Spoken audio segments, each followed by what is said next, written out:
On this video, I will show you how to add text in DaVinci Resolve on all versions, okay? So, the first thing is to do is go to Effects.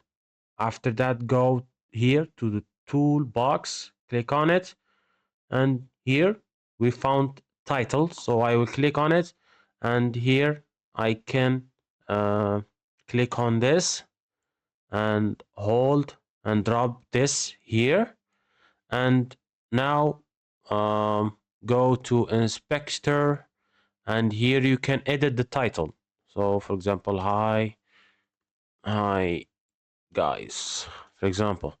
Okay, so this is how to add the text on the DaVinci Resolve. Also, you can change the color of the title or the text.